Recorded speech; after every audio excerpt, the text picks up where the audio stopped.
remotely. The meeting is being recorded and streamed via the YouTube, where members of the public are able to watch the meeting. Please note that any comments posted on the chat feed to the Council's YouTube page during the recording of this meeting will not be monitored by the Council. The recording will be available on the Council's website following the meeting. All members have been provided with a remote committee guidance note prior to the meeting. Please can these be adhered to during this remote meeting? Points include a mobile phone devices should be switched off or silent so that the meeting is not interrupted by ringtone. Please switch off your profile to mute unless you are speaking. If you wish to speak, please raise your hand in order that I am aware that you wish to speak. For each item, officers will present the report and then the committee will have the opportunity to ask questions and discuss. After which, if there are any group leaders or deputy leaders present, they will be asked if they have comments. Thank you. And with that, can we please move to our first item agenda, which is apologies for absence.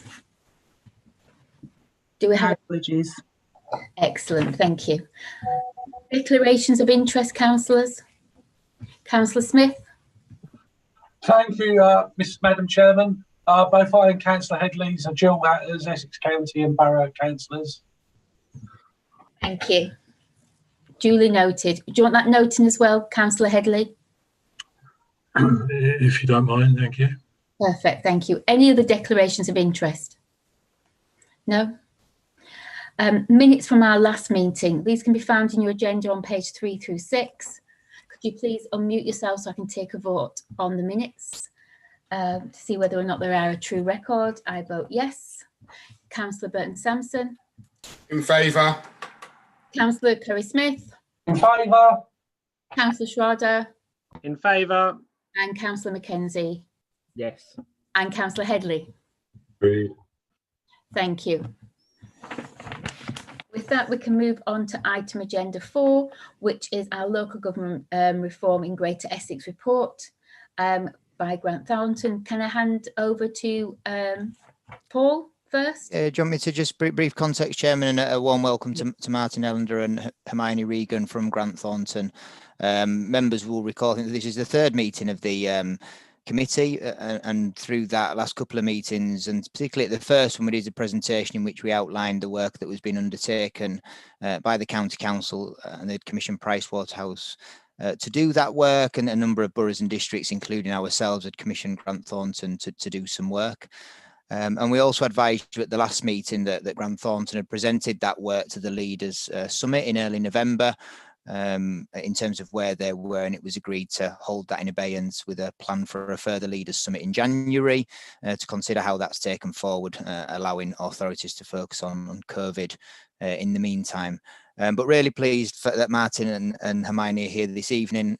We've given you quite a high level overview and really just kept you updated on what progress has been made and what the position is with regards to local government reform, both from the government and its white paper, but also locally in Essex in the work that's been undertaken. I'm real pleased, as we agreed last time, for Martin to come along and give you a bit more detail about their work, the issues that they're considering, the matters that they're looking into, in order to give the committee a bit more detail. I think bring you right up to date with that work that's been done. So without further ado, I'll hand over to Martin. I think it's going to take you through a presentation, an opportunity for questions and discussion at the end.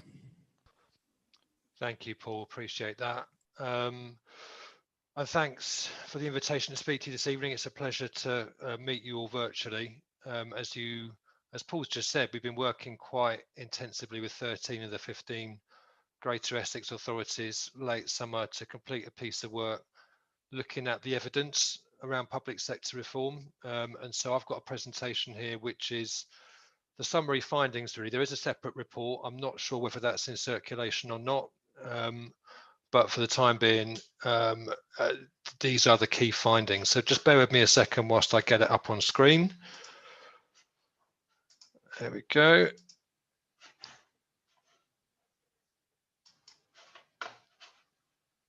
If I do that,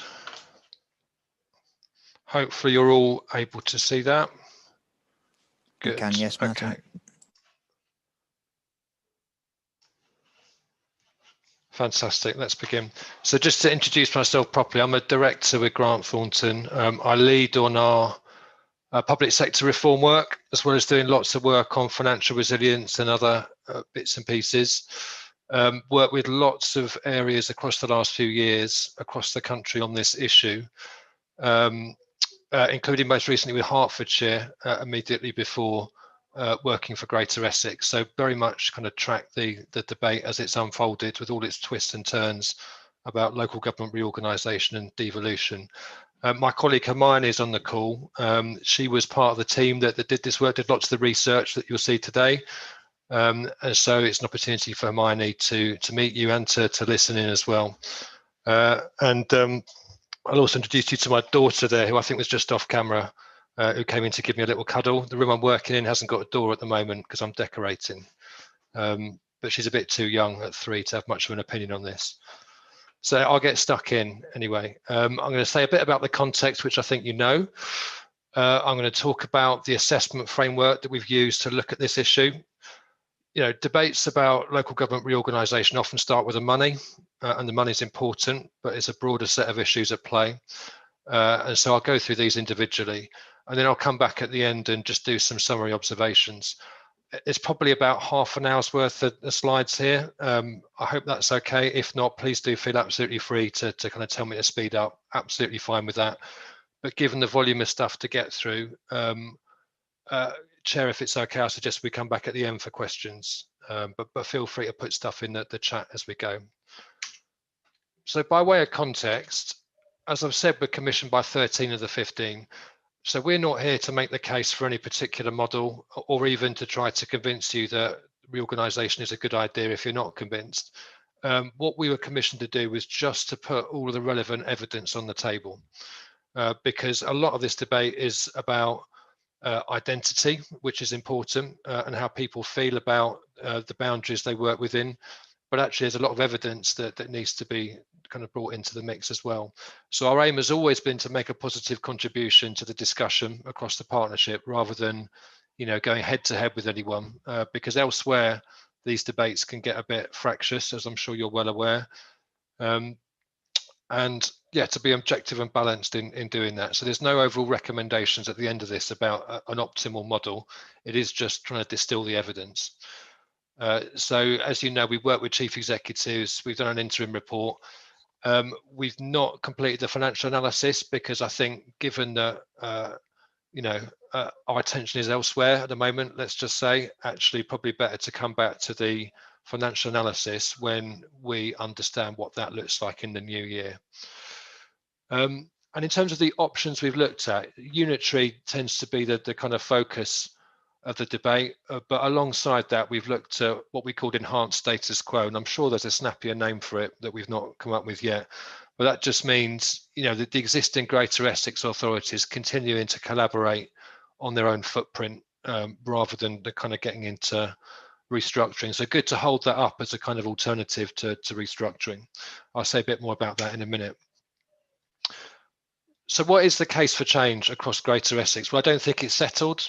You know, I don't think, you know, there is any persuasive evidence that change is absolutely necessary, but there are some really obvious reasons why we're having a discussion. So already in the work that we're seeing in different parts of Essex, we recognise the need to work at different scales.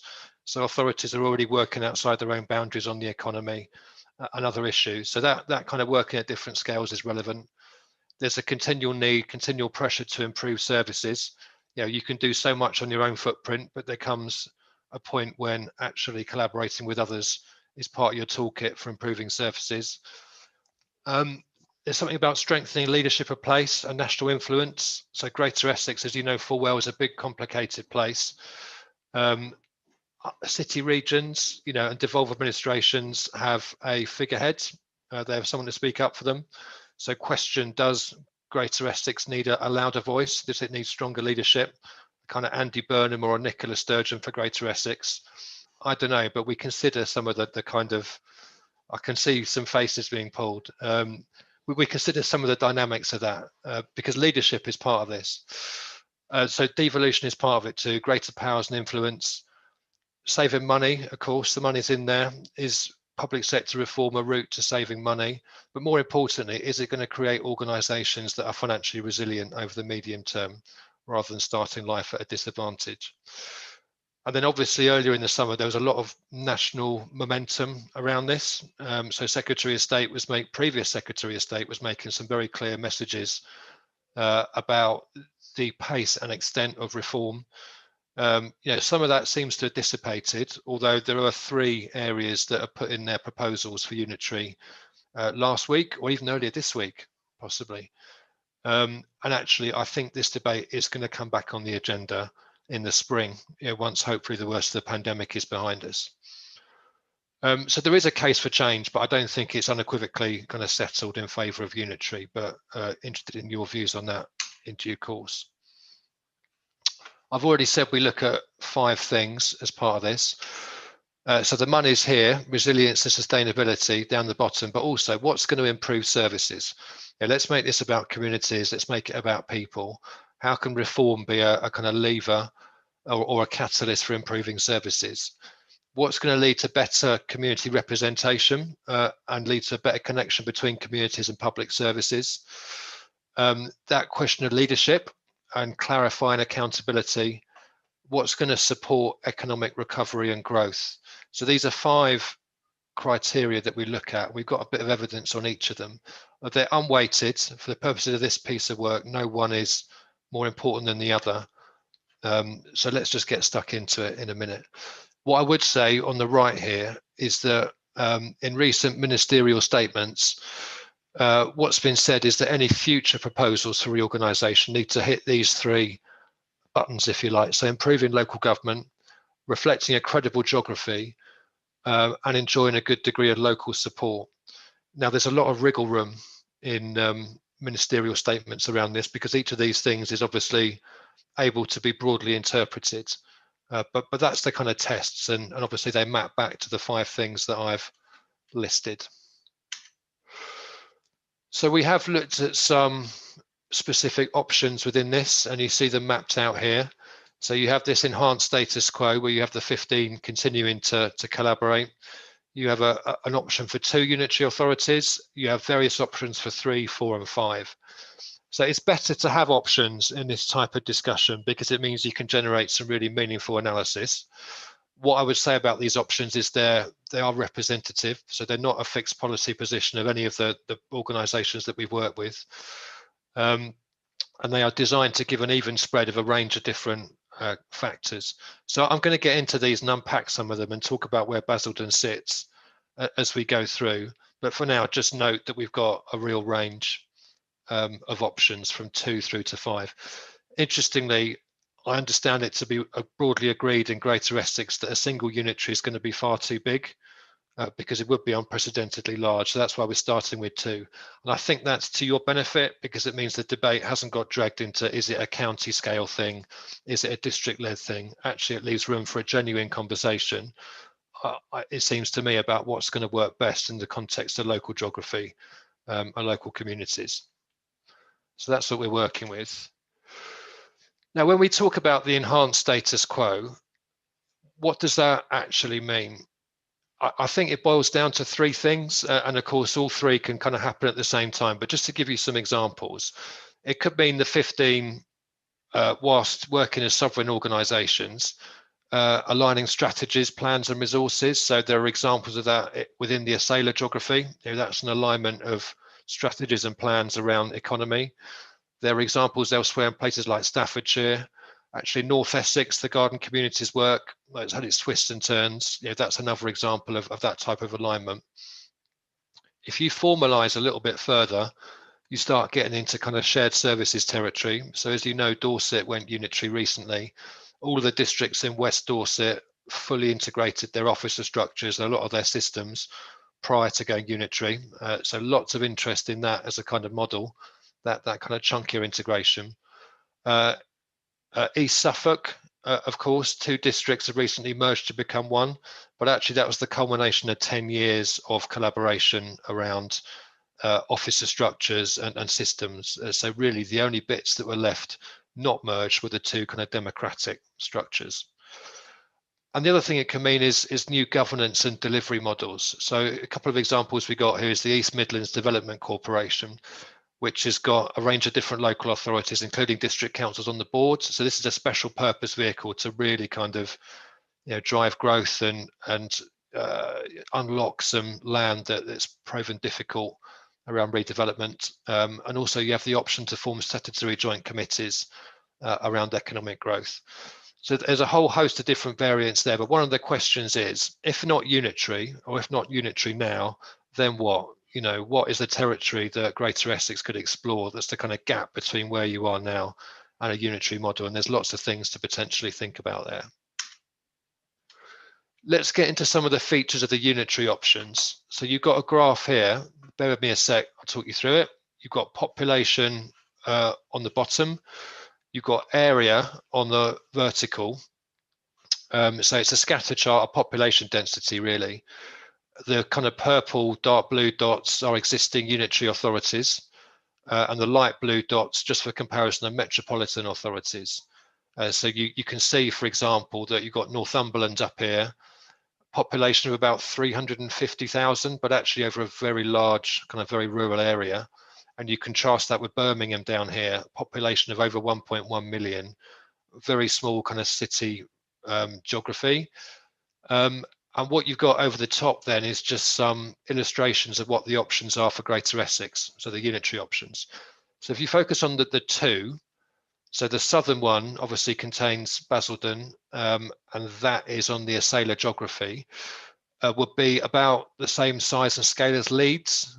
You know, so it's going to be an absolutely huge authority, much bigger than any existing unitary authority, leaving the metropolitans out of it.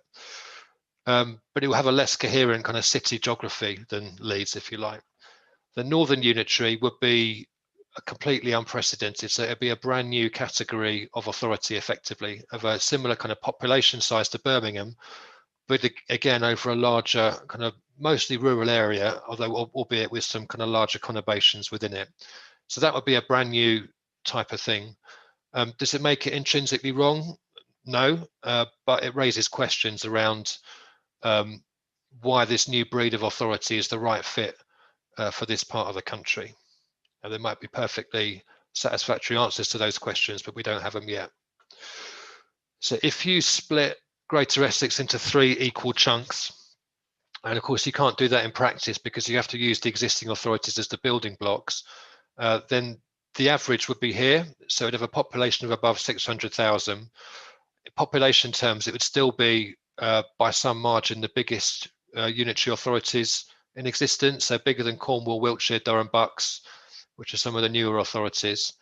If you split into 4, then it would still be the 5th biggest by population here.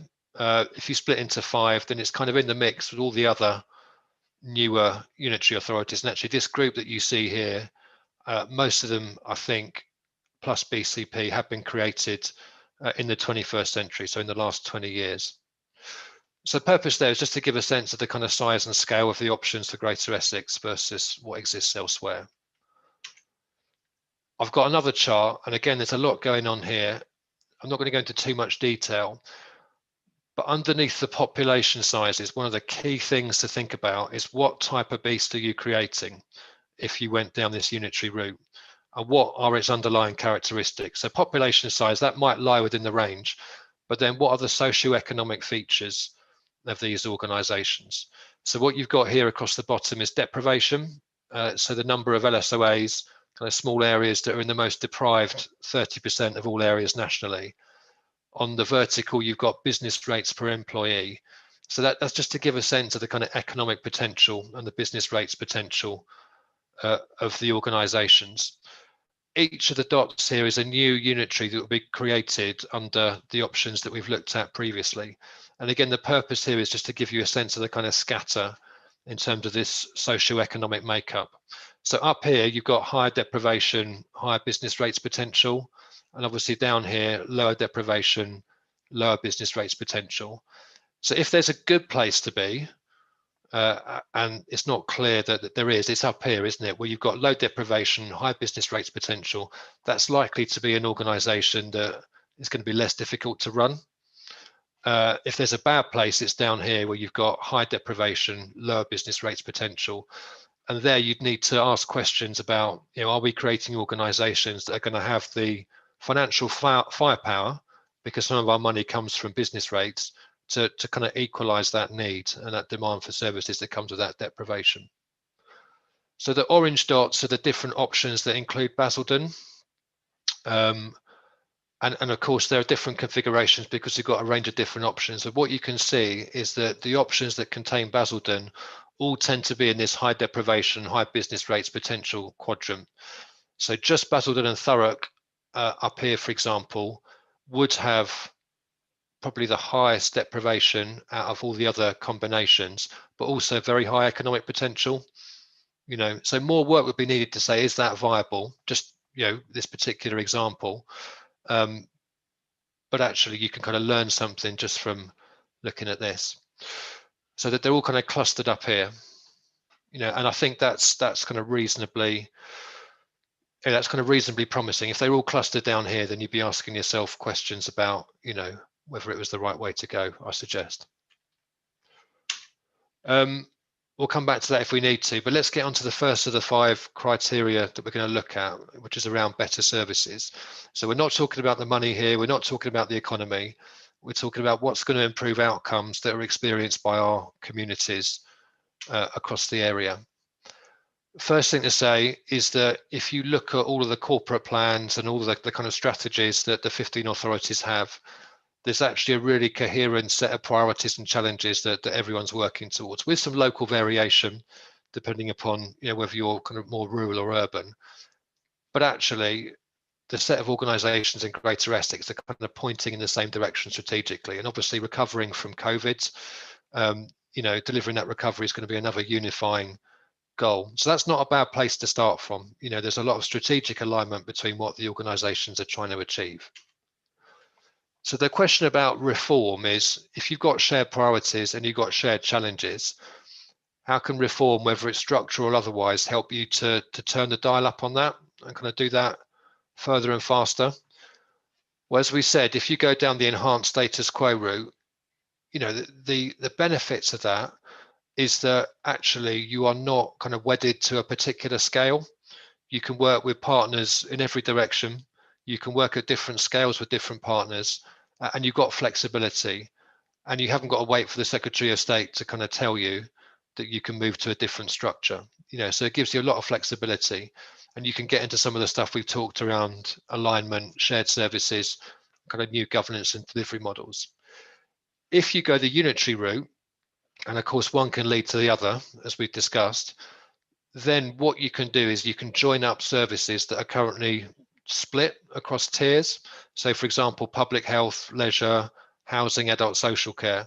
These are services that have a real kind of complementary resonance. And actually within one organisation, it gets easier to pull those levers together to secure better outcomes for the people that receive both those services.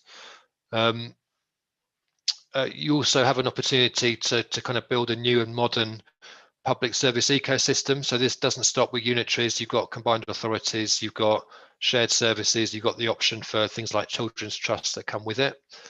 And also unitary seems to be the price of entry, although wait and see what the white paper says, seems to be the price of entry to the devolution discussion. So that gives you another kind of potentially few tools in your toolkit. Now, what do all of these have in common? Well, scale is the key word, and working at different scales. So scale really matters, but I think the important message here is that bigger is not always better. There's a whole raft of evidence that I won't bore you with now about the link between scale and the quality of services, not the money, but the quality of services. And in short, it says that different services, different scales are optimal. So actually any municipal boundary is going to be a trade-off of effectiveness for different services at that scale. And I labour that point a little bit because you sometimes hear the argument that scaling up has got to be a good thing.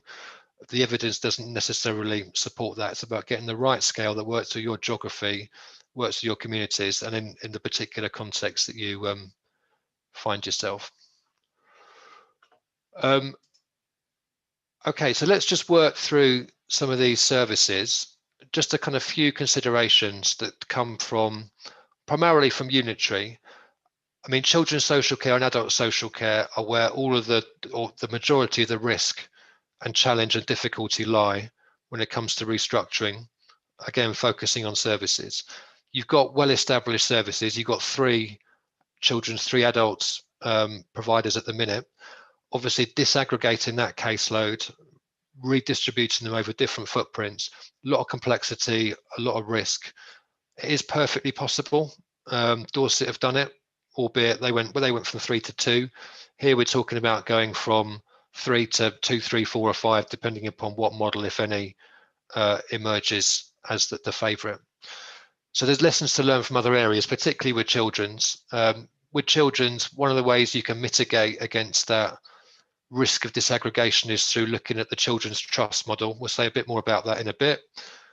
Adult social care, the key thing I pull out, it needs to work with the grain of the new integrated care system footprints. So I understand those are emerging, not quite settled yet. If you had a load of new unitary authorities that completely cut across the boundaries for those care systems, that's going to introduce a lot of complexity into managing joint, commissioning, joint caseload. So that's something that really needs to be borne in mind. So public health, we know that's going to be reformed nationally and locally. We know there might be some investment into public health in the light of everything that's happened. So important to think about how reform can work with the grain of that. How can you create a platform for doing public health differently? I'll take the next 3 at once. So economic growth, housing and planning, highways and infrastructure. I think the evidence here is that these are things that broadly, not entirely, are best done at scale, that they're capital intensive. So you can get greater impact by looking over a wider patch, thinking strategically and investing big.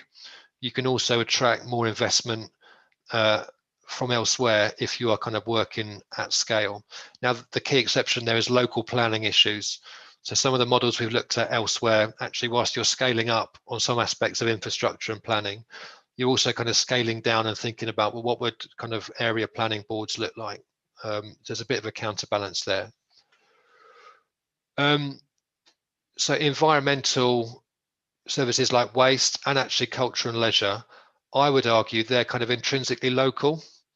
So they are people intensive rather than capital intensive. They're delivered by people, they're experienced kind of personally and locally. So there's probably not a lot of benefit there in scaling up. You wouldn't want these things necessarily done by a combined authority because actually local responsiveness is important.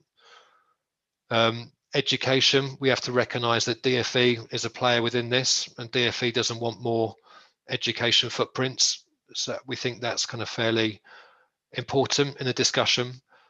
And then finally, looking at central and corporate services, huge scope for sharing on integration. Even if you created out of this 5 different unitary authorities, or even under the status quo option, you stayed as you are, lots of scope for sharing those kind of heavily transactional and kind of back office services. So what would, one front door for Greater Essex look like, for example, or 2?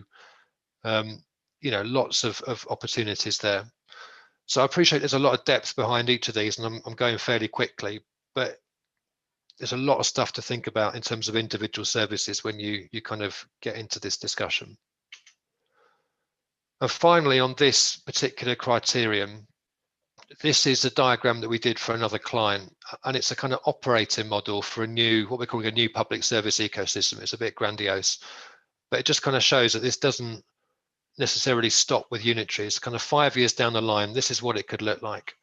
So at the heart of this particular model, and it's not a proposal for Greater Essex, you've got 3 Unitary authorities doing kind of core local government services. So environmental licensing, planning, housing, leisure, statutory responsibility for social care, libraries and archives. Now, because these are kind of bigger unitary authorities than what was in place before, you need some kind of beefed up infrastructure for engaging with communities within localities. So that's here, and that's kind of described here as active partnerships with communities, with town, parish and community councils, and then area planning committees. And we'll say a bit more about that in a bit.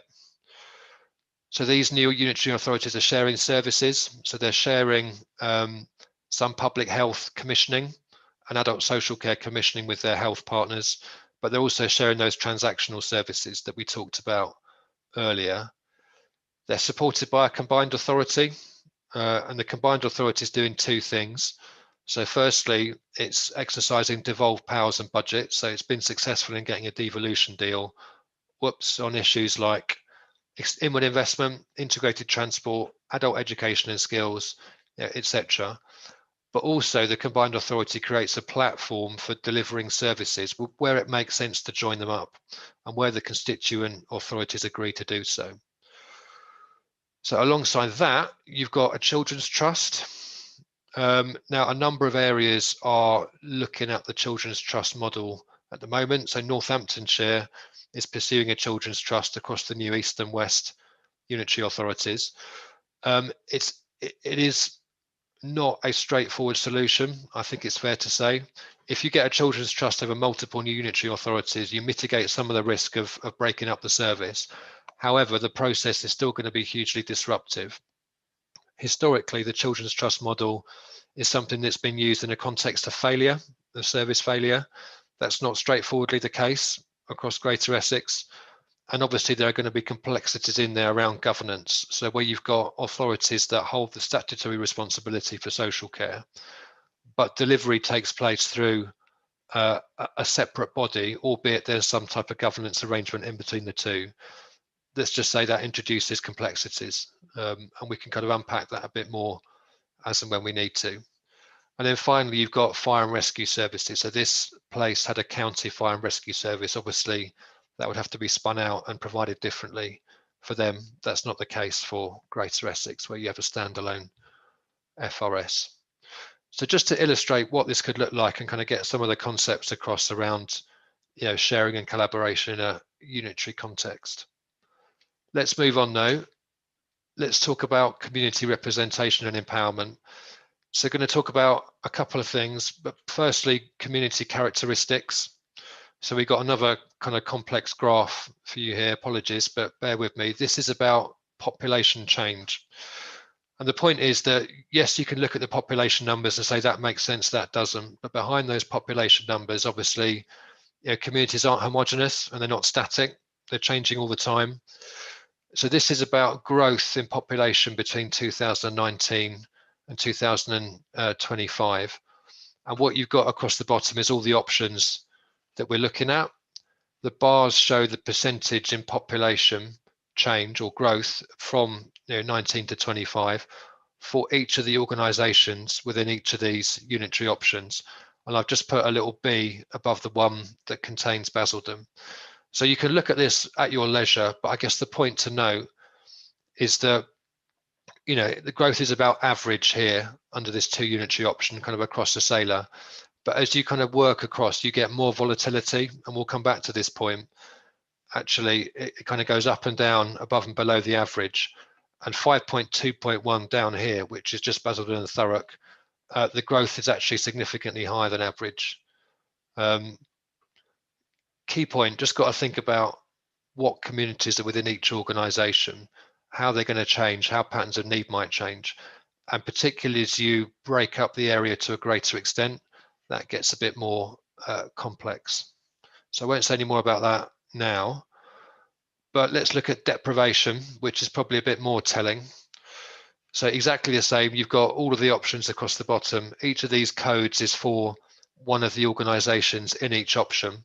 And you've got a kind of deprivation map up here where darker is more deprived. So again, if you create 2 unitaries, then the southern one is going to have 5.5% of its LSOAs, so small areas, are going to be amongst the most deprived 10% in England. And actually the northern unitary, that's only 2.8. That's reasonably balanced. But again, as you work your way down the options, so certainly if you look at 5.1 and 5.2 here, what you create by going down that model is you create one organisation that's got 6.3% of LSOAs in that very deprived category. You've then got 2 organisations that have none of the most severe deprivation, and you've got another 2 where one is very high and one is about average.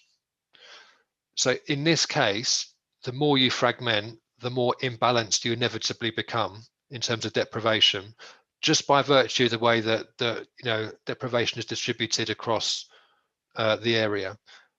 Does that make it a deal breaker to do 4 or 5? No, because actually even the most deprived part of Greater Essex, on average, once you kind of work across one of these kind of areas, is still probably better off than some kind of northern metropolitan areas and elsewhere. But you just need to be very careful when you're thinking about these options that you're creating an organisation where the amount of resource available to it is going to be equal to the underlying need within the community it serves. So I hope that makes sense. I mean, this is about community characteristics. Let's turn to democracy and about how those communities might be represented. We've got a graph here which looks at electoral representation. So across the bottom, you've got the number of electors, so obviously voting age people. Across the side, you've got number of electoral seats. First thing to say is there's a really good line of fit between the two, as you would expect, because you'd expect bigger electorates to be served by more elected representatives. So up here, you've got Cornwall and County Durham, populations of around 400,000 and just over 120 electoral seats. And as you work your way down here, again, you see a lot of the newer unitaries, which are serving bigger populations. So if you take that line of best fit and you kind of use it to estimate how many councillors you would get for the unitary options we've been looking at, here's what you get on the left. So you go from 712 electoral seats in Greater Essex at the moment, down to a total of 323 under the 2 unitary option, up to a total of 385 for the 5 unitary option. So obviously numerically, that's a big reduction in the number of elected representatives you've got in the area. But it's not just about the numbers, because what that also comes with for a lot of those councillors is a clarification in their roles. So they'll be responsible, accountable for the full range of public services in the areas they serve, as opposed to just county or district services. I know we got some twin hatters as well. So numerical reduction, but simplification as well. And obviously any process of reform or transformation is going to be an opportunity to rethink how we do democracy, how we ensure people have access to democracy, how councillors are supported to do casework with all the modern tools that are at our disposal, how we attract the best councillors and make it possible for them to do that work, alongside whatever else they may be doing. So big opportunities to kind of rethink some of this stuff. And just to look at the same data a different way, this is about the level of electoral representation, so electors per seat. And I guess the hypothesis here is that the lower the number here on the vertical axis, the greater the level of representation. So if you start down here, Isles of Scilly obviously has a very low number of electors per seat because it's a very small geography with a large number of councillors. But then you get into places like Rutland, Darlington, Houghton. So the existing ratio for Greater Essex is under 2,000 electors per seat. And that's a slightly unfair comparison because all the other bars are unitary authorities. But just numerically, quite a high level of representation. If you look at the unitary options that we're talking about, and if you accept that they have that kind of estimated number of councillors that we looked at on the previous slide, actually the level of electoral representation is relatively low by comparison to some of the other areas. Now, of course, the new unitaries could choose to have more councillors than the benchmark would suggest. But once you start getting up to 120, 130, 140 councillors, is that a manageable group for an organisation?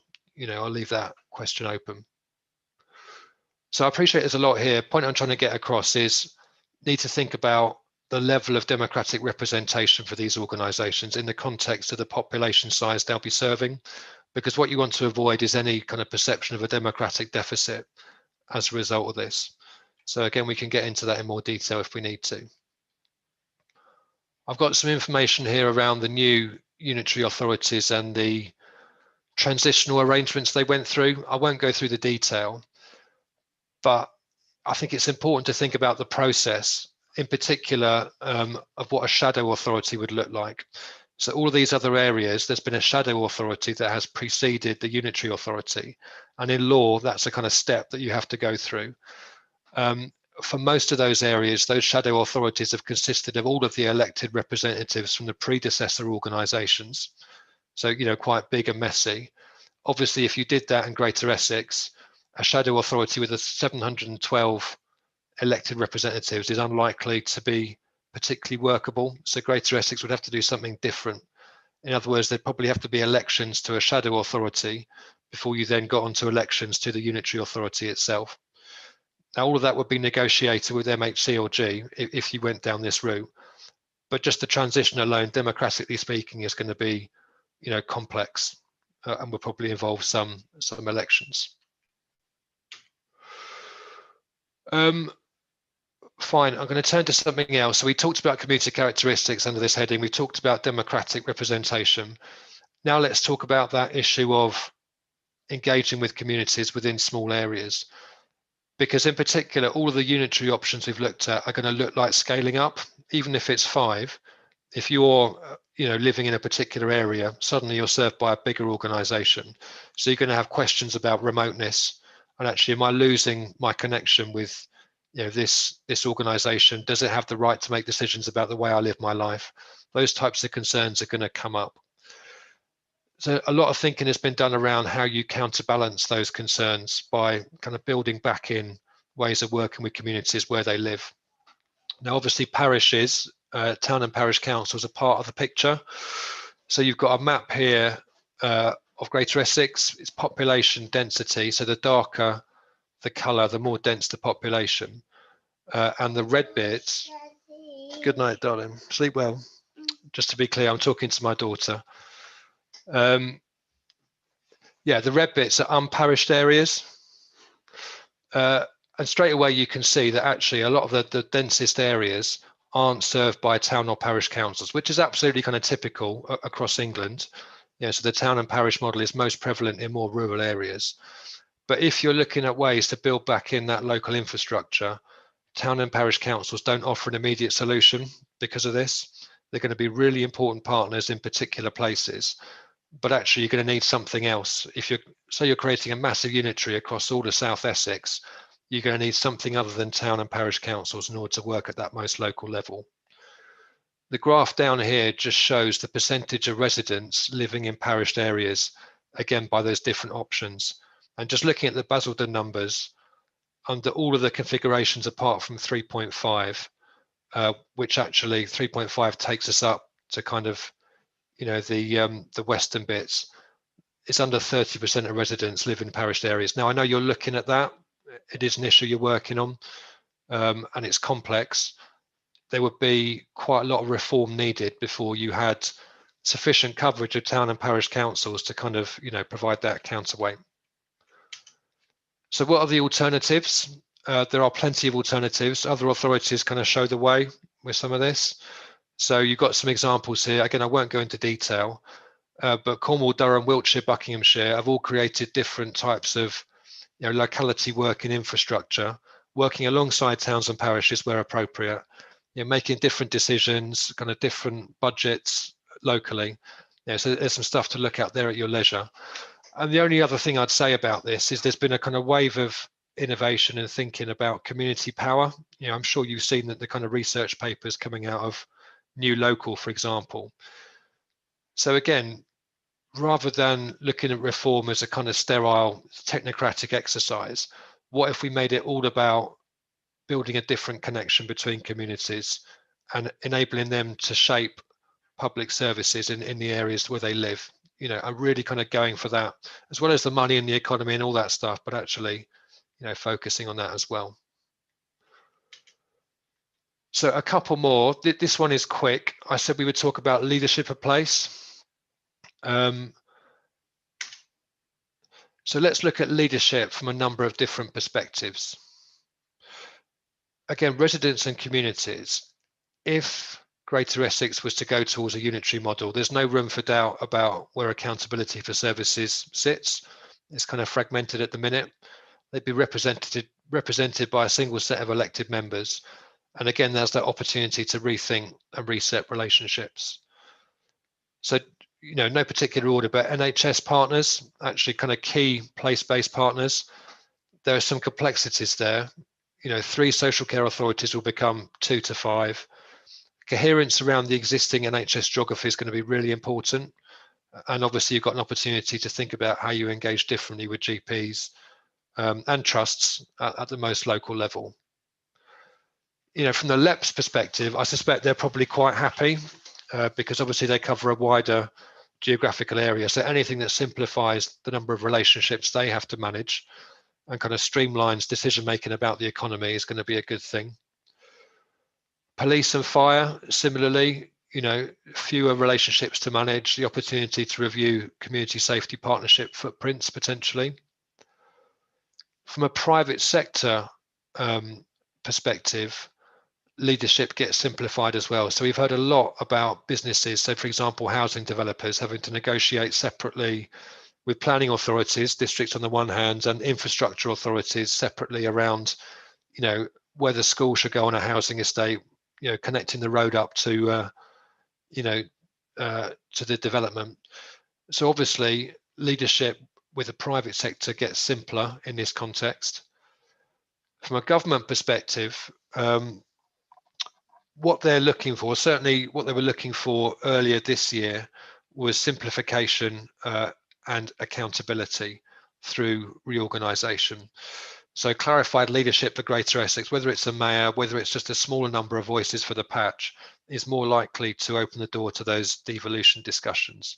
And it's not clear at the moment that the status quo option, you know, would open the door to devolution. But again, wait and see what the white paper says.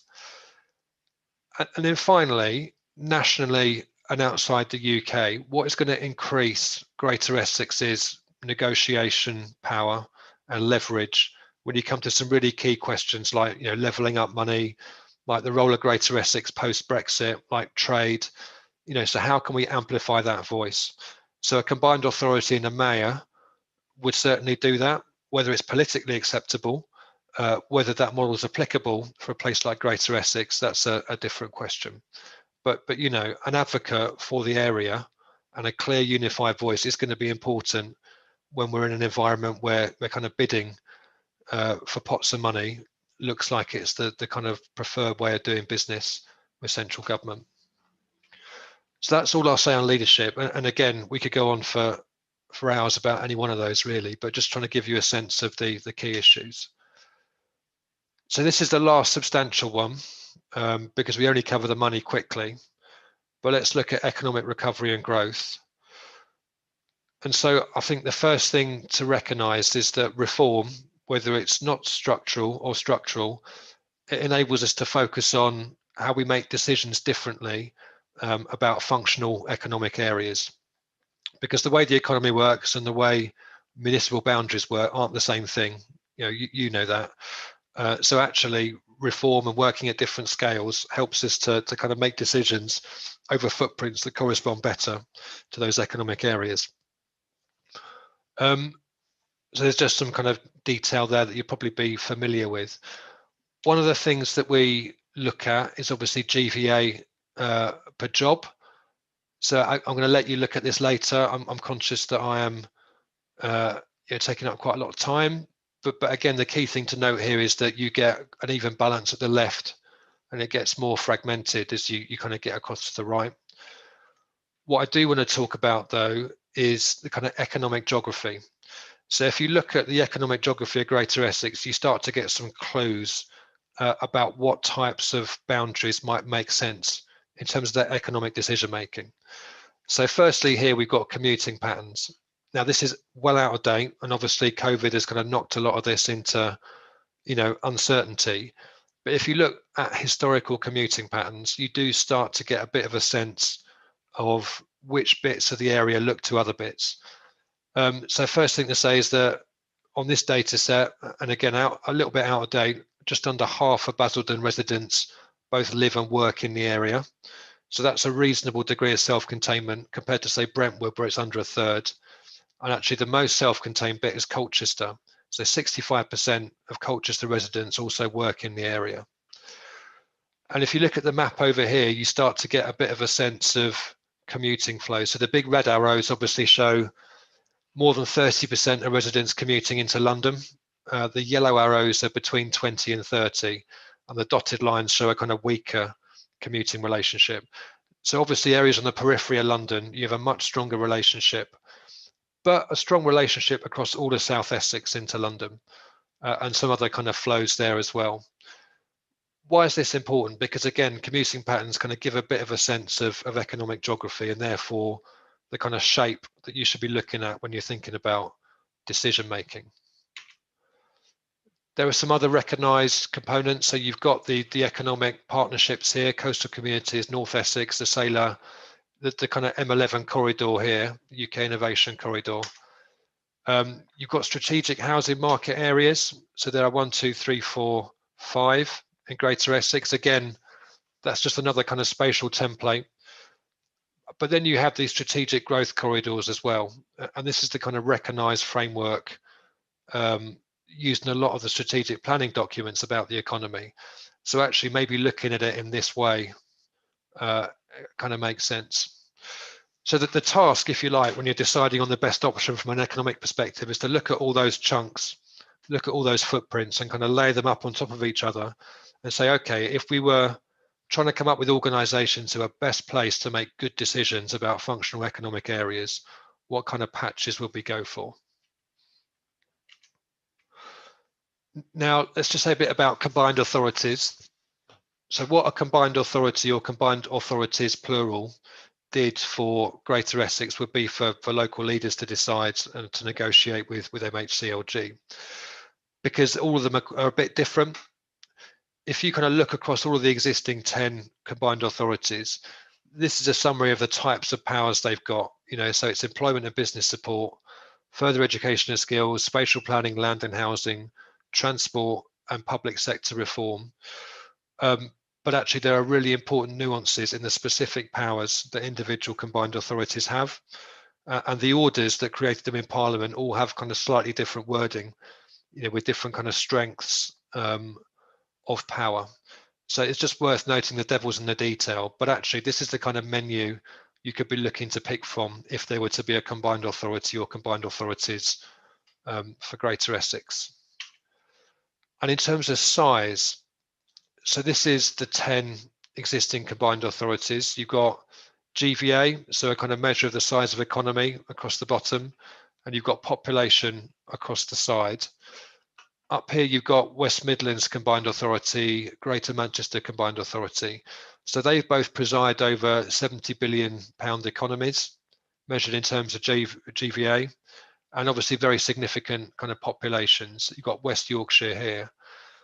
So just to pick the options that I believe are under discussion for Greater Essex, a Greater Essex Combined Authority covering the whole patch would be the 4th largest combined authority in existence. If you had one just for North Essex, for example, that would be kind of pretty comparable to Cambridgeshire and Peterborough and the North East Combined Authority. Whereas if you went just with one for South Essex on the Sailor geography, it would be comparable to North of Tyne Combined Authority.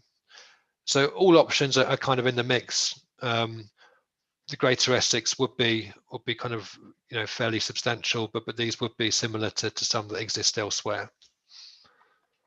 So not reaching a view there about what would be optimal, because I know that that's a kind of under discussion, just providing some comparisons.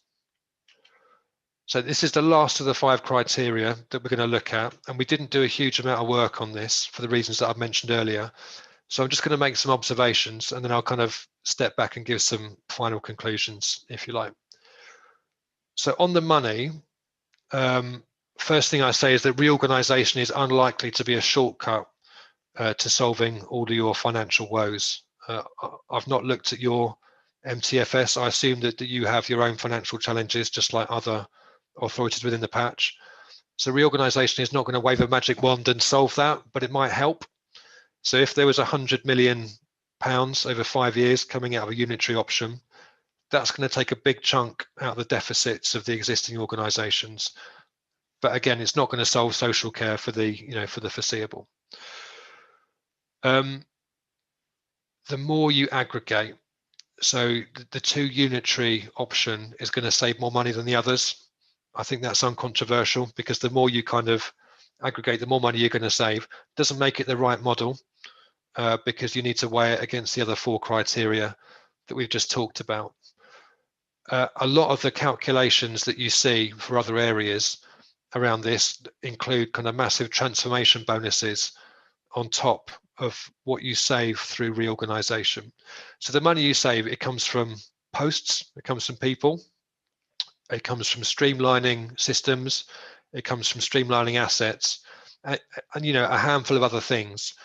And some business cases say, and we're going to save another 100 million by transforming and doing exciting, innovative things. Now that may be true, but I think there's I need to be a bit skeptical about that, because reorganisation doesn't cause transformation, and any new organisation is going to do whatever it needs to in the context it finds itself, rather than necessarily doing the transformation that was ascribed to it in a business case created before it was. So much more important than the one-off savings, I would suggest, is the financial resilience, and we've talked about that. So if we're creating 3, 4, 5 new organisations, we need to make sure they can all pay their way over the medium term, and we're not creating kind of sick puppies, if you like, along with the rest of the litter. So more analysis is needed on that, but that's the absolutely key thing from a treasury perspective. Are these organisations that are going to be okay, or are they going to come to us cap in hand after 3 years because they started life with a deficit built in? So I think we covered that 4th bullet as well. And then final thing on the money, harmonising council tax. This is a kind of sting in the tail of lots of other discussions. I've not looked at the data yet, but I know there's a spread of different levels of council tax across Greater Essex. Historically, MHCLG have said you need to harmonise that over 5 years. So that either means some areas freezing, the higher areas freezing whilst everyone else catches up, or it means the higher areas kind of reducing and the lower areas increasing. Do you see what I mean? There's different scenarios for kind of harmonising that. Now, that means that not everyone is increasing at the maximum rate. And we've seen today, various statements about spending power being based on big council tax increases. So if you're freezing some council tax, you're foregoing that income, which you could otherwise be raising by increasing the council tax. And that can have the effect of kind of netting off or reducing some of the financial benefits that you get through reorganisation. So it's complex, but it's something to watch out for. I think we are now just onto the final kind of slide or two. It might be the final slide, actually. I've covered a lot of ground there. Happy to take your questions in a minute, but just to kind of boil it all down to one slide. If we look at this enhanced status quo option, it's got a lot to like about it. So it's under your control. You can move at your own pace. It avoids all the disruption of reorganisation. You can build on and learn from the existing collaborative partnerships, successful partnerships that you've already got across Greater Essex. You can look in many directions, so you can partner with different partnerships on different issues. And arguably you haven't got to compromise on the existing level of democratic representation that you've already got in place. So key disadvantages of that enhanced status quo, that type of collaboration is all based on, well, it's based on goodwill, until it gets formalized legally.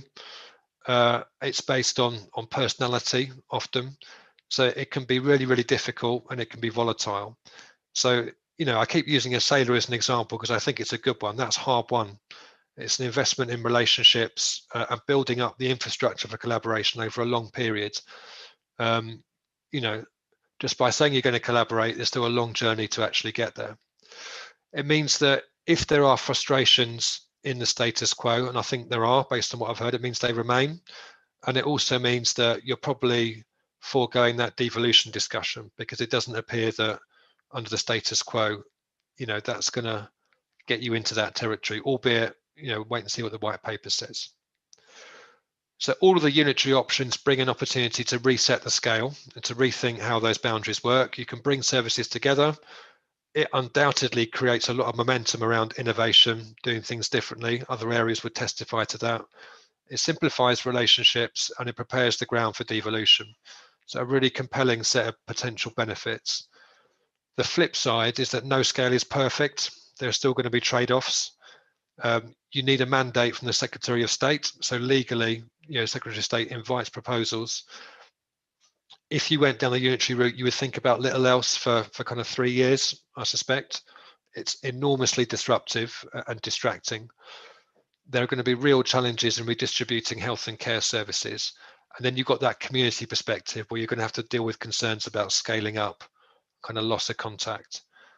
So the benefits are compelling, but do not underestimate, as I'm sure you're not, the kind of complexities and challenges within it. So if you look at 2 or 3, the bigger unitary options, undoubtedly they've got scale. You do achieve a kind of more even balance of some of those socio-economic factors that we talked about.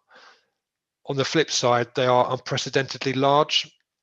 It's hard to see how they wouldn't have to compromise on democratic representation without having kind of huge numbers of electoral seats, or larger numbers of electoral seats than existing organisations.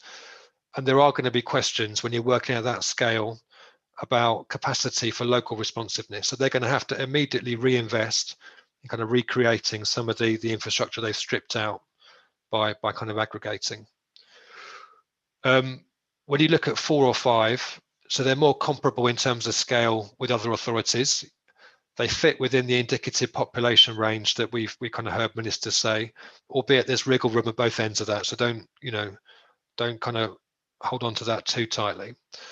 And also, I would argue that with 4 or 5, you can get a more coherent fit with recognised economic areas. I think that gets a bit easier.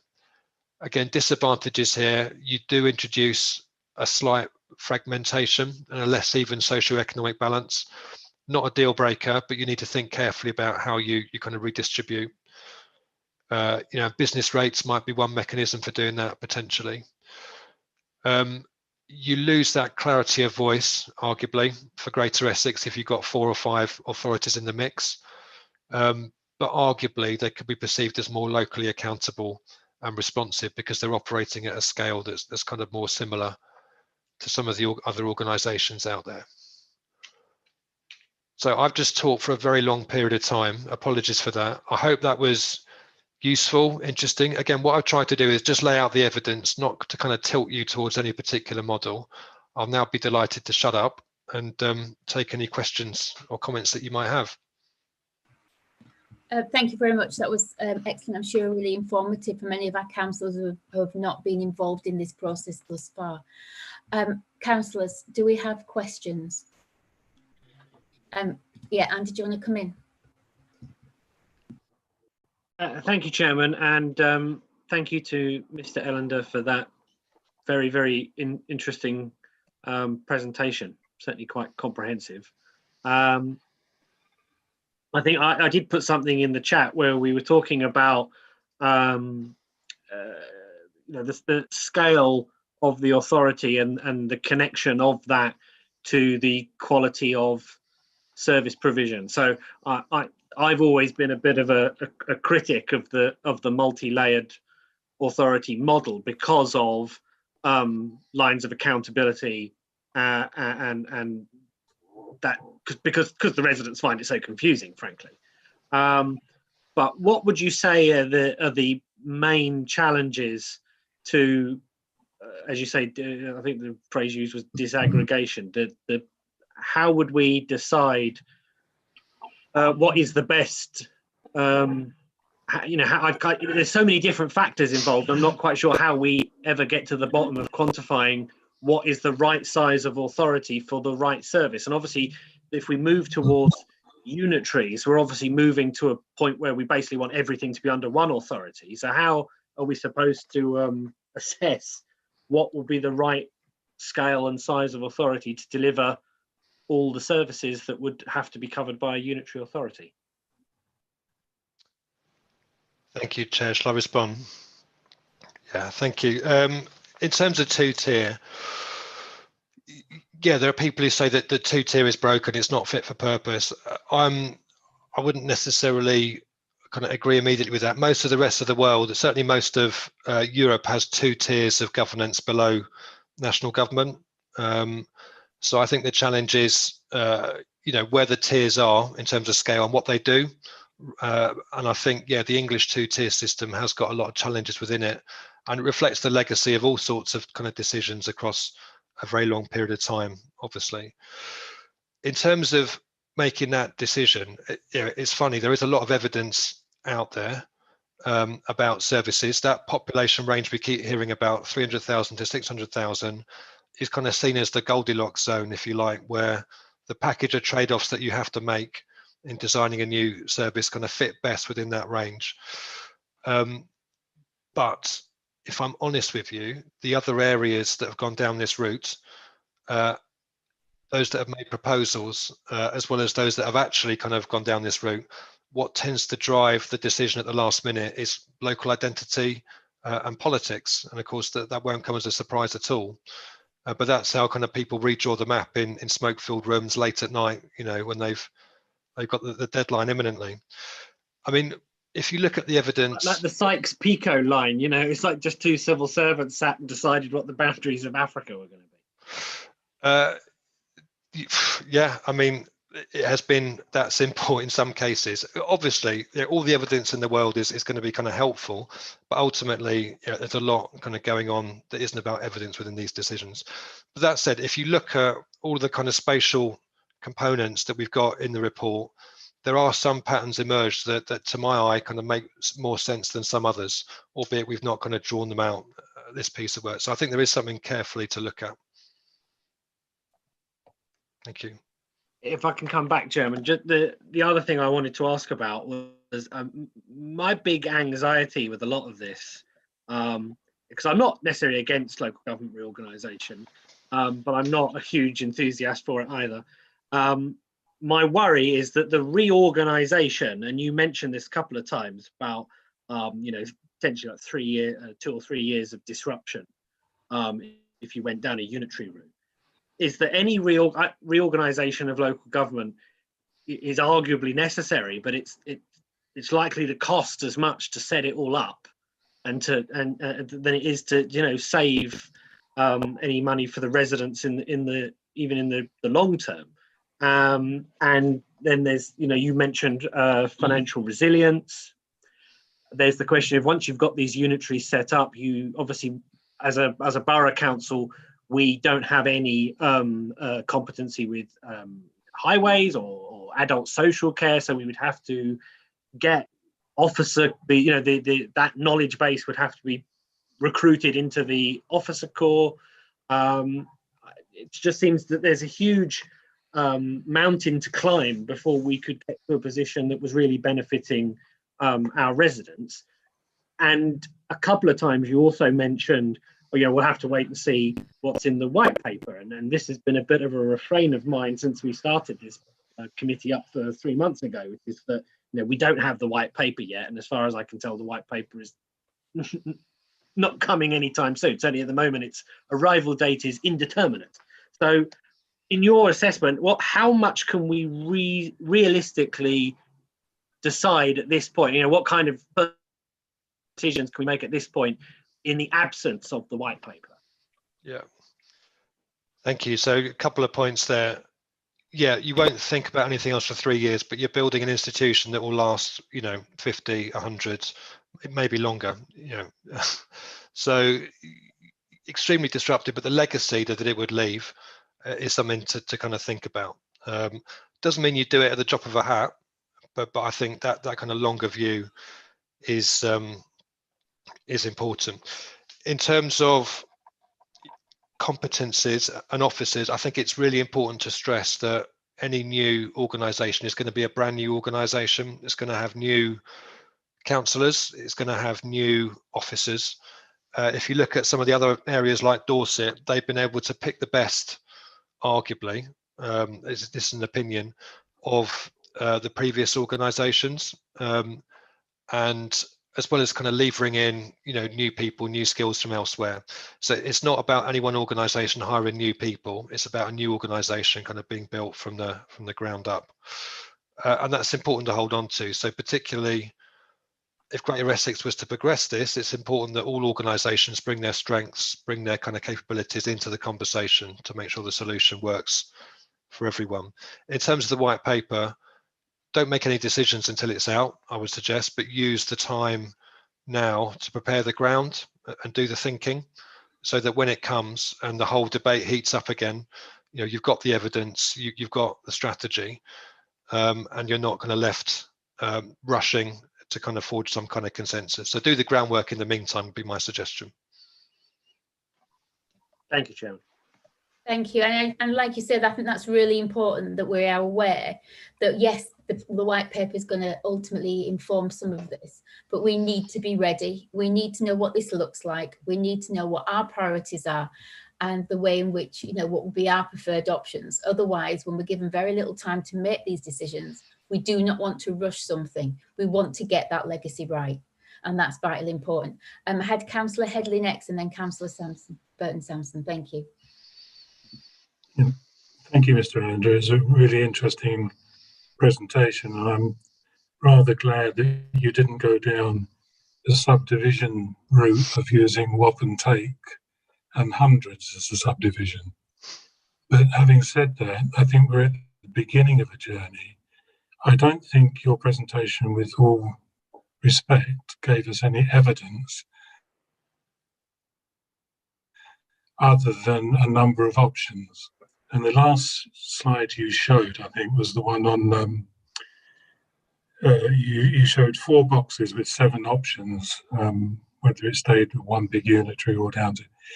Now, is it the intention that as an authority, we should work up an evidence-based business case so that we can have a comparison between the options? And wouldn't it, bearing in mind that Basildon, I can't see Basildon standing alone in this, we would have to work together on an option that was in concert with other authorities, current authorities. What sort of budget should we be putting by? What sort of resources should we be putting by? What timescales would you envisage? Is there any need for public consultation? I mean, we've got to, I would assume, take the public with us. We're particularly bad at doing public consultations. We tend to engineer public consultations that give us the answers we want to hear rather than what the public want. I suspect that the public probably, I don't want to criticise the public, but this is hidden to them. Unless you're a political anorak like Councillor Schrader or myself, you probably haven't even heard of local government reform. And, you know, this, you said this will be a model of governance for the public. And at the end of the day, it's services to the public that as politicians we're interested in. So, you know, what do you think is a realistic timescale, leaving the white paper aside, to get all this work done? I do agree that the public aren't that bothered about reorganisation. I think the only people who are bothered about it are the people that run councils and management consultants, to be honest.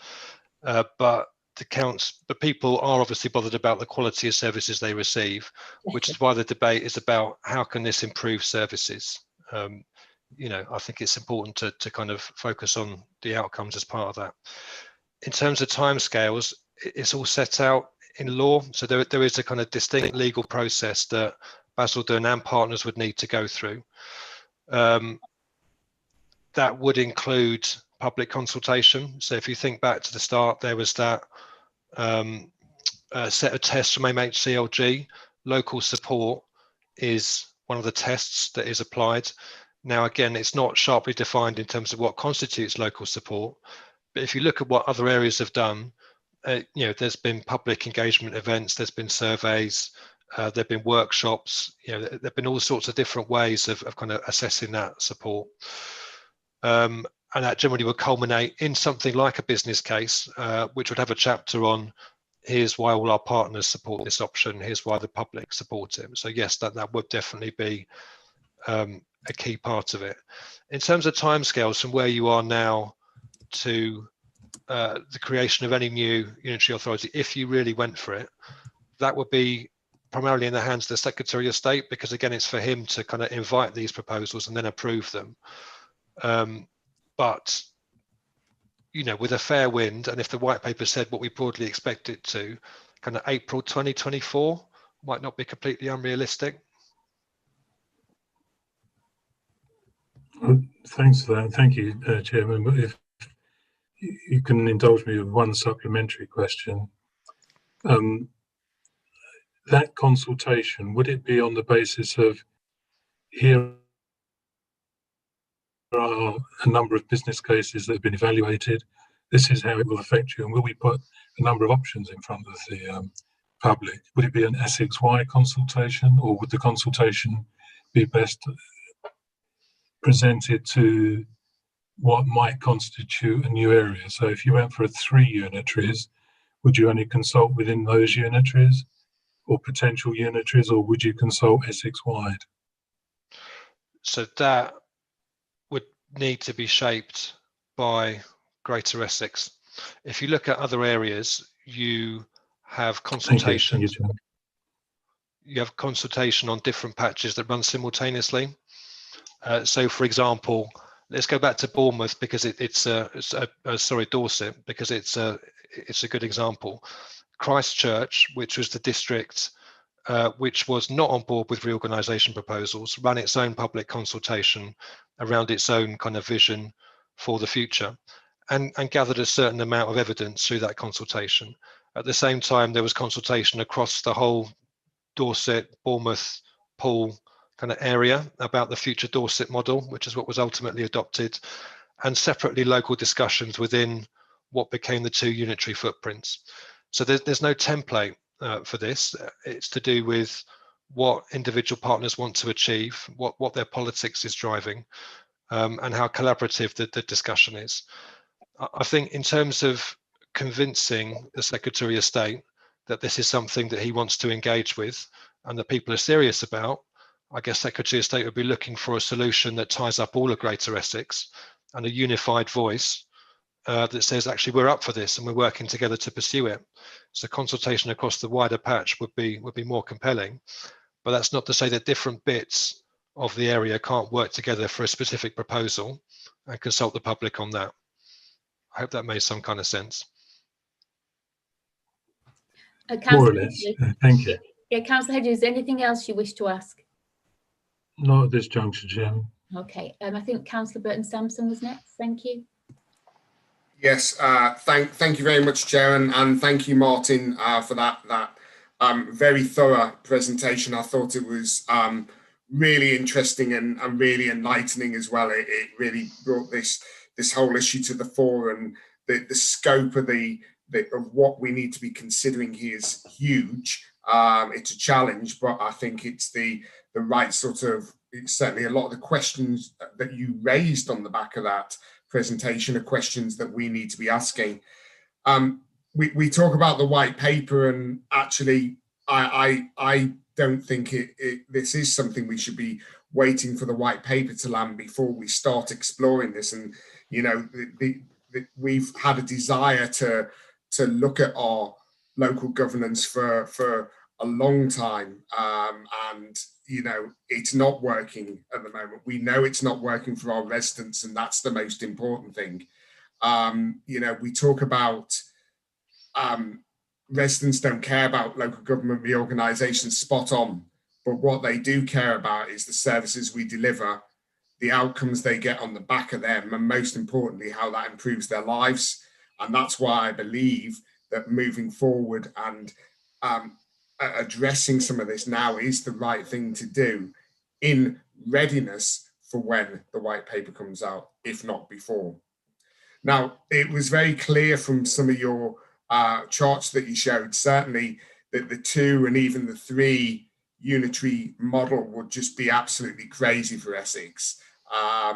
You know, and when you look at some of the newer unitaries that you demonstrated on, that population versus density chart, they are towards the sort of the 4-5 end of where we would potentially be looking in Essex. I think what I'll be quite interested in is perhaps what led to those newer unitaries making those decisions that this was the way to form. This was the size to form. This is the geography to form under. What were the drivers? And, you know, that's something that perhaps we could explore as a committee in the future, but it would also be interesting to hear from your point of view, Martin, as well, some of the thought process that went behind why some of those newer unitaries decided to form as they did. I think also it was very interesting you showed the key consideration slide, and on there, a lot of those things almost create the start of a blueprint for some of the work streams and elements that we may be wanting to start to consider as a committee when looking at future options. I thought there was some really excellent thought-provoking stuff on that slide. And then just finally, I wanted to mention the deprivation issue. And yes, it was clear from some of those slides that if we were to smaller form a unitary, that deprivation could become more of a highlighted issue for us.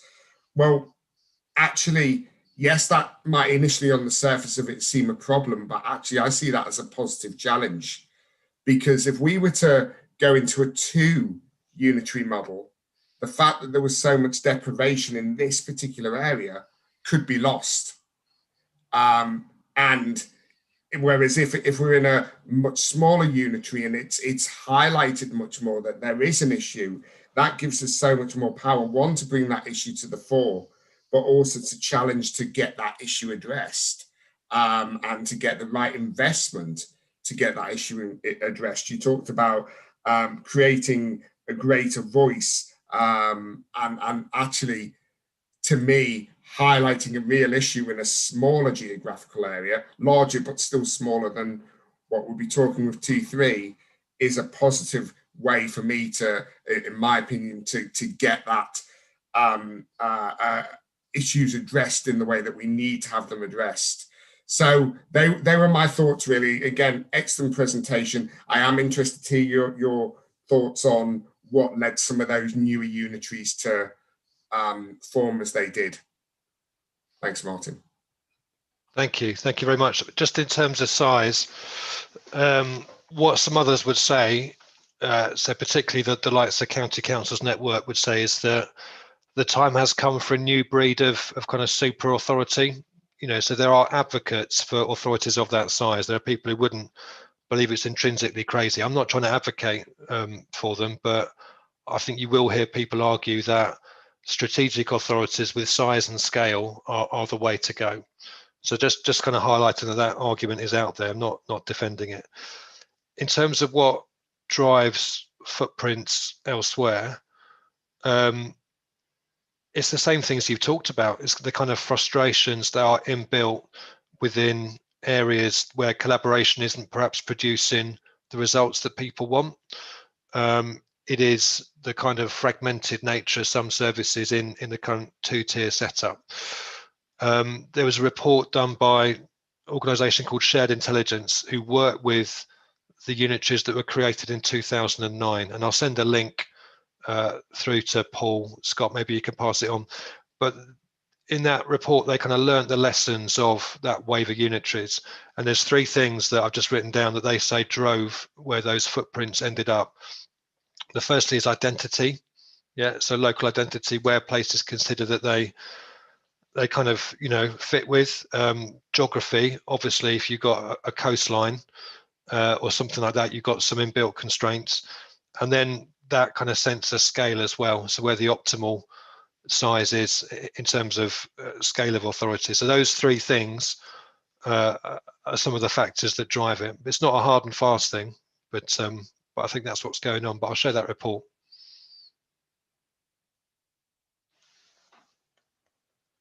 Was there anything else coming off that, David, that you wanted to ask?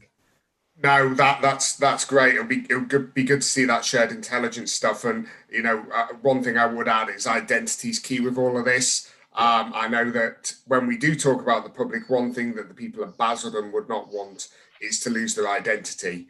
Basildon Borough, the people of Basildon Borough would not want to lose their identity. So again, I think that's key key consideration when we consider all of this as identity. So spot on. Thank you. And thank you, Chair.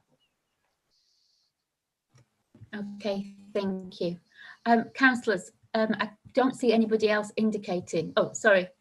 I'll bring in Councillor Mackenzie, who's part of the committee, and then I'll bring in Councillor Smith, and then councillors have already spoken. I'll bring you back in again for a second time. Councillor Mackenzie.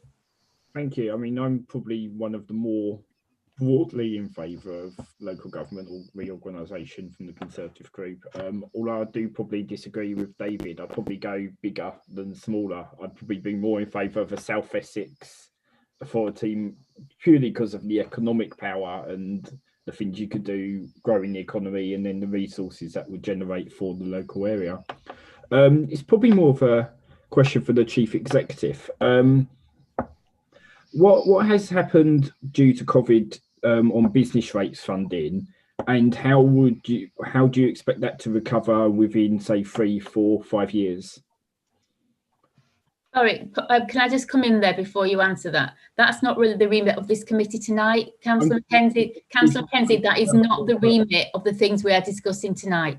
Business rates was a big part of the presentation, so I'm trying to... Yeah, economic areas that make sense long term is something different. We're not talking about COVID recovery tonight. We have a separate committee for that. This is not the remit for that tonight. So I'd appreciate it if you could come back to the remit. I understand where you might be coming from, but that's not the remit of this committee.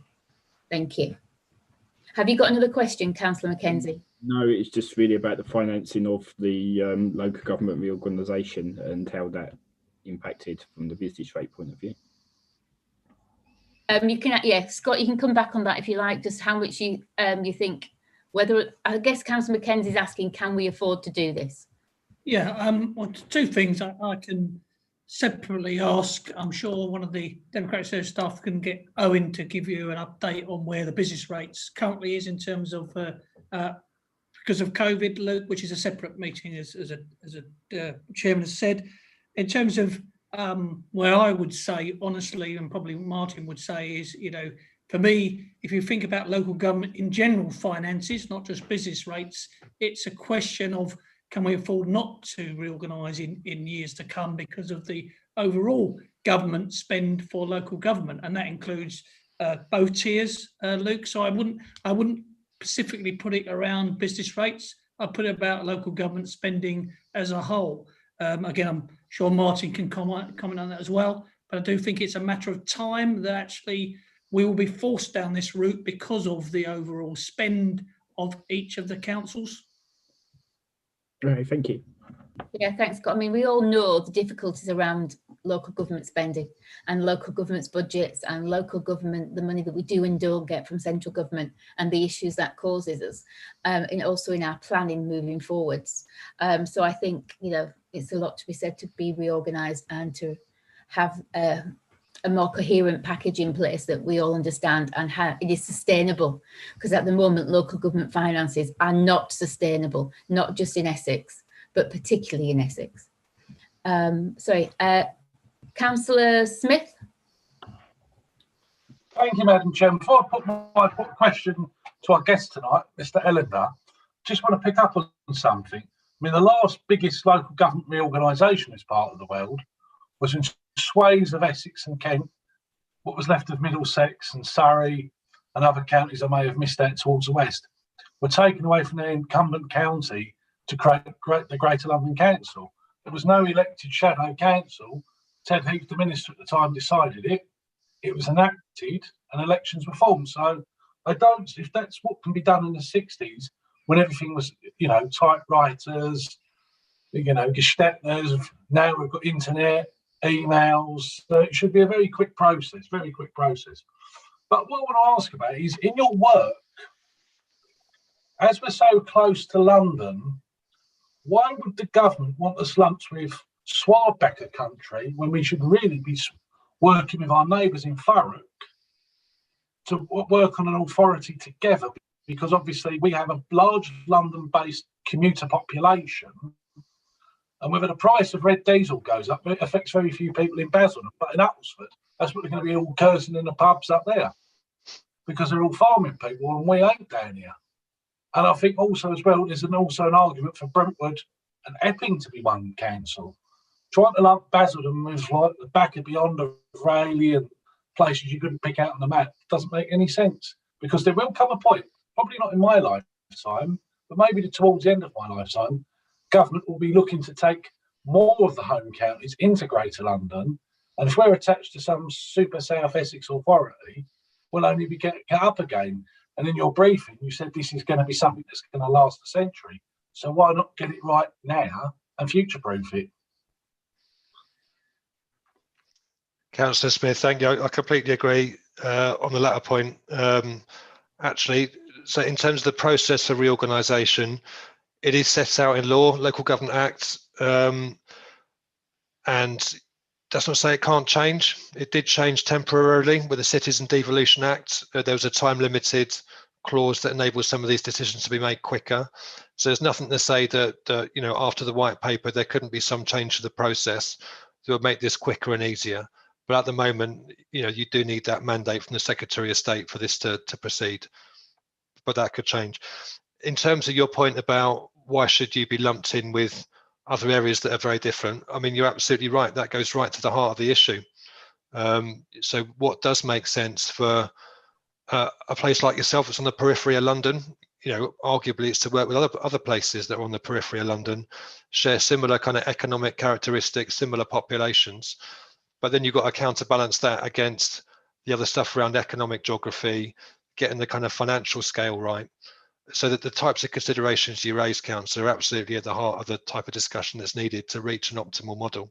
And certainly nothing in the options you see on the page there is being advocated by government or indeed by us. It's just about raising a range of options to get at some of these issues. Thank you. Councillor Smith, did you want to come back at all with any other further points? No, in that case, Councillor Headley, you were indicating earlier. Did you want to come back in still? Yeah, I'm assuming being lumped in is a technical term, but that said, I think that's again jumping to somebody wanting to design a model that they've already got in their mind. Can I come back to the original question I asked earlier? We're coming up to budget setting time, and obviously the administration is working on its budget at the moment. Would you recommend that anybody setting a budget should have a budget line for the work that this is going to entail in terms of financial resource that we would need? Will we need specialist officer time devoted to this? Would it be more sensible to employ consultants such as yourself? And if so, what sort of budgets would you be looking for? It's a simple question. It is. So in terms of whether there's a budget line for it, you know, that would be a matter for the Section 151 and the management team. I can see reasons why you might want to have that conspicuous in the budget and reasons why you might not. So that's not for me to answer, although I understand the question. In terms of the amount of money that is set aside, I think all of the authorities we are working with to different extents have set aside amounts of money, but they differ to a great extent depending upon who they're working with and over what scale. So yeah, 15 organisations in Greater Essex, if they're all to work collaboratively, that would indicate a very different level of resource needed than if you were to try and do something solo. So without wanting to seem evasive, it's not, whilst it's a simple question, it's not quite such a simple answer. No, that's fine. I've got a PhD in being evasive. The point of the question was, you're probably familiar with the Sir Tony Redmond's report on external audit, and it's very clear in his recommendations that he feels the statutory fees and charges that those companies are able to levy are insufficient for the work that they undertake. And I have a feel for this, that the work that will be necessary to work up a proper business case is going to be more expensive than most people realise. And unless we set aside resources to do the work thoroughly, we're unlikely to have a convincing narrative to move to any sort of change in local government governance. I wouldn't. I wouldn't disagree. I guess one thing I would say is that producing a business case is the easy bit. Actually delivering the change, implementing, getting the kind of delivery structures and the capacity in place to merge systems, disaggregate contracts, look at assets over a number of years to actually get there. That's the bit that's cost intensive and labour intensive. But that's why it's so important that you get the structure right. I agree. Maybe our 151 officer can answer that.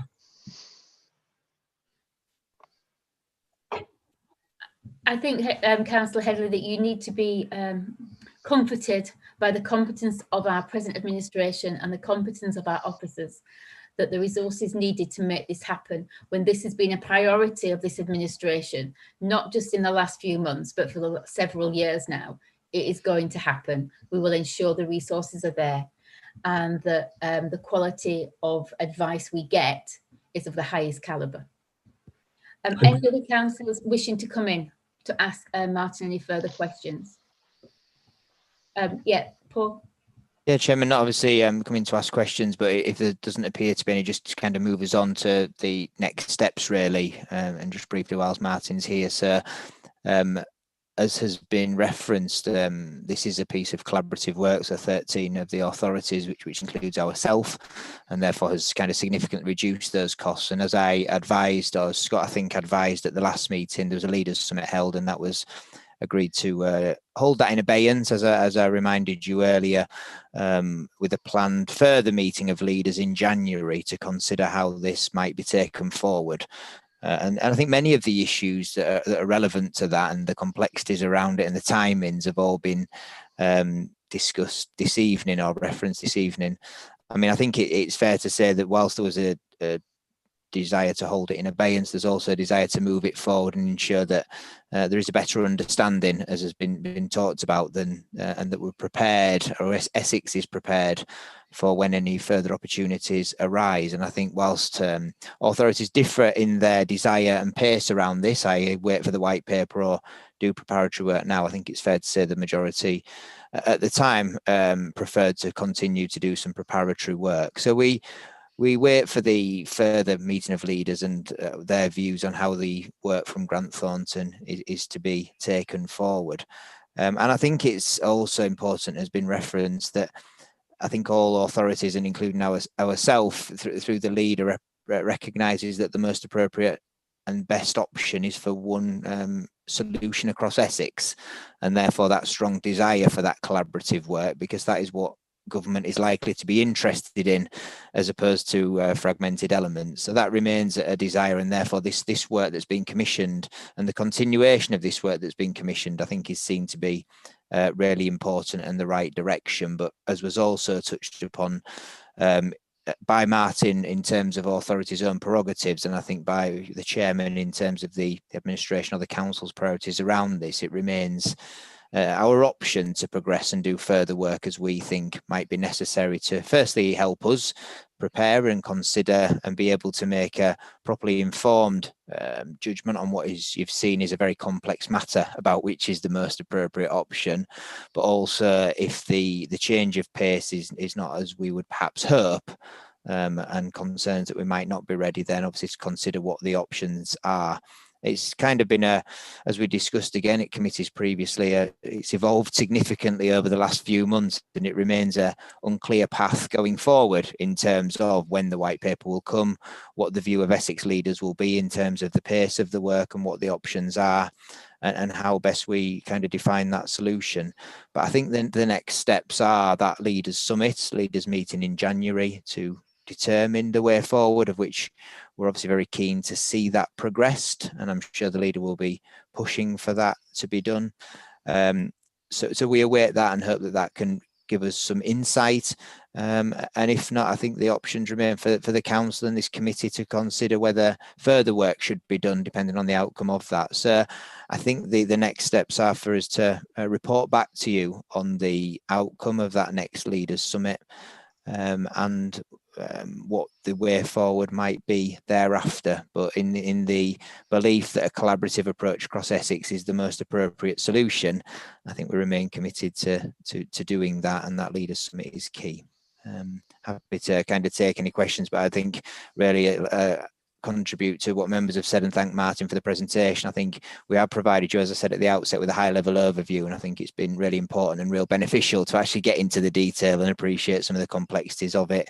There's a reasonable bit to digest, and obviously we'll continue to liaise, but really pleased to be able to bring this to the attention of members and it be a discussion that we can share across this committee and with others. I don't know, Scott, whether you wanted to add anything, but I think, Chairman, that's what we saw as next steps, but happy for any comments. Yeah, I mean, definitely. I think our next step is to see what happens at Leaders Summit, because it is crucial for government, in order to take us seriously and come to a quicker solution, that we have that one voice. And obviously at the moment, we do not have that one voice. Across Essex. There are parts of Essex who are in agreement, and then there's Essex County Council, who we will continue to liaise with. But I think, you know, moving forward, that the Leaders Summit is going to be crucial as to see where that steer is.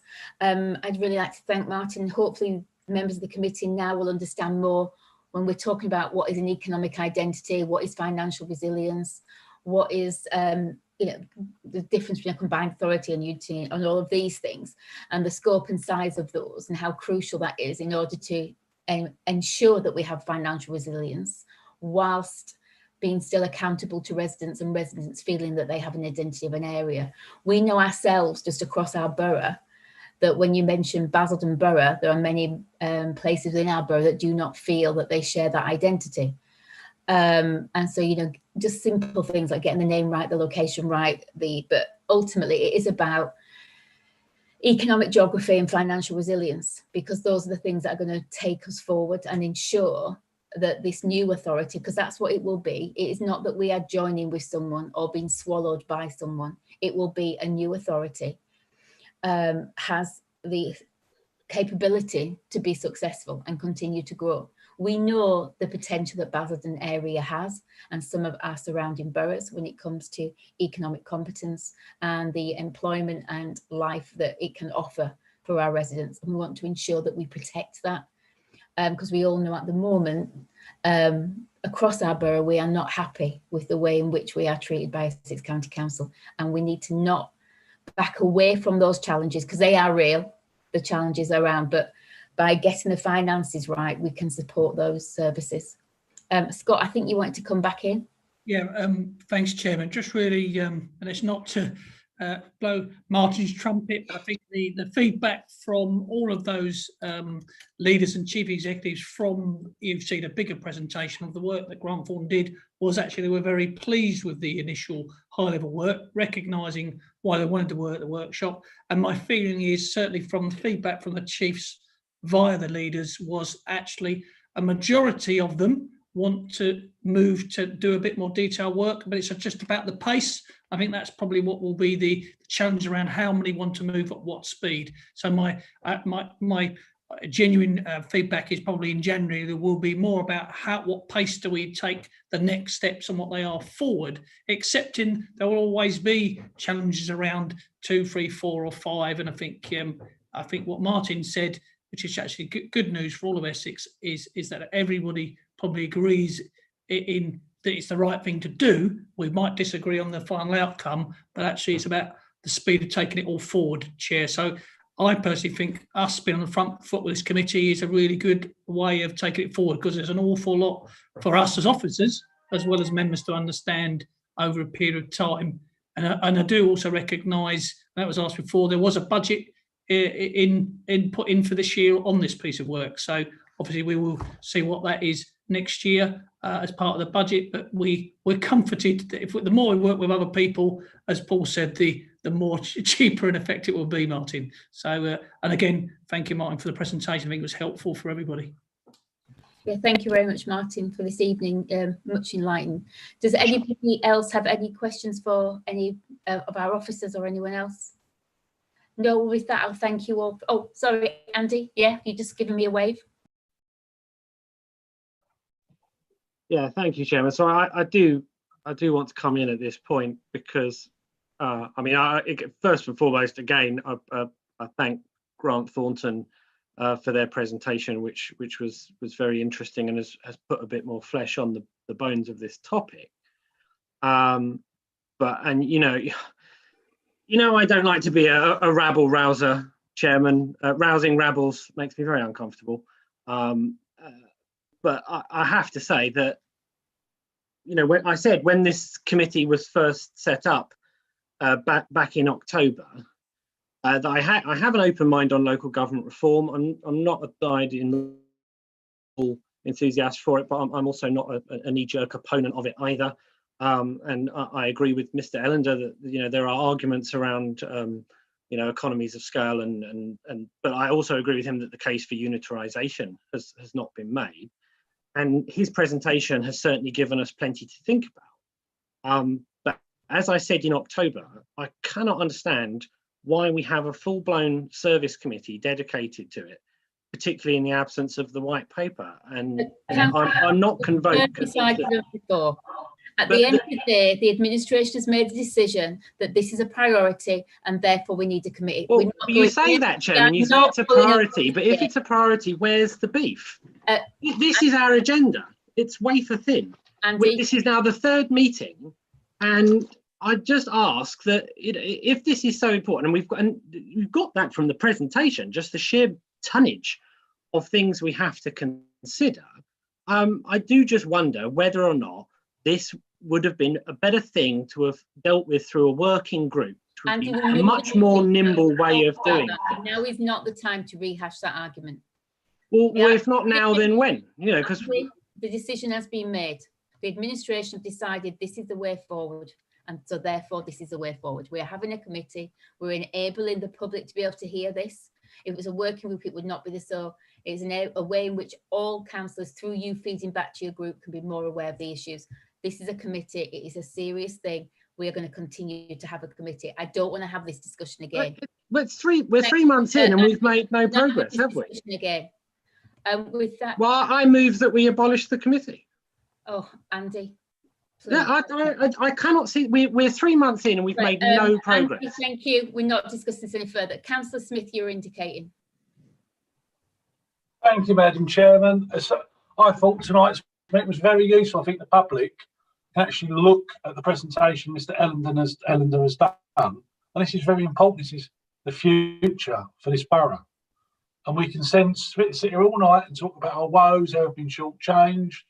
Well, actually, we can actually see the mechanics of this and move forward. If any member thinks this committee is a waste of time, then obviously they're looking for a nice cup of tea and a biscuit from David Finch.